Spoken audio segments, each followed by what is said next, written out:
Asterisk. It was a sunny day. A warm breeze was trying to announce the arrival of summer.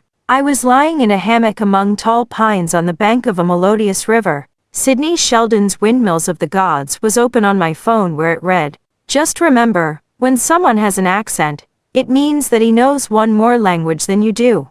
Asterisk. Of course there are many accents and dialects across the globe, but plants, too, have their own language and expressions. Tall pine trees around the hammock form their own fraternity, and they smile and sing to each other. One tells the other that nature has so much in store that water in the river keeps running, sun keeps shining, nights keep returning, and we are standing here for so long. The other tree answers, "Yes, you are right, but the dwellers of these homes change sporadically. Their stay with us is temporary, yet they disturb our peace so much. They cut and trim our colleagues, mow the grass, kill many of us to fulfill their own needs. They bring stinking charcoal to make roads. They paint their homes with dangerous chemicals. Constantly their vehicles emit killer gases. Their air conditioners emit hydrofluorocarbons, which are very harmful to the environment." "Yes," replies the tree again. "You are right. On the other hand, they grow beautiful flowers, plant cute shrubs. They nourish them. The smell of their food is so great.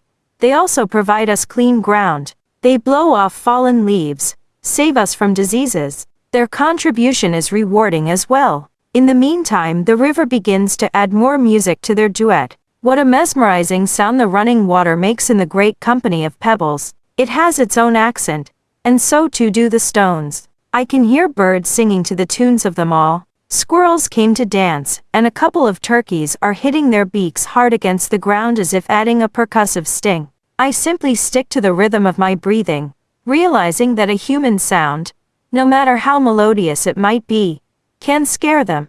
At this stage I must remain in audience, and focus on trying to hear what they say. What message are they attempting to relay? I don't want to comprehend their lyrics, nor do I want to translate anything into my language. I simply want to become one of them, to be a humble part of their choir. The running water, shining sun, cool breeze, tall trees, singing birds, dancing squirrels, knocking turkeys, grazing deers, and a peaceful human will make this planet much prettier than before. We can be there like they all are there. And that may be the ultimate song of harmony the earth longs for. Like a shadow I am.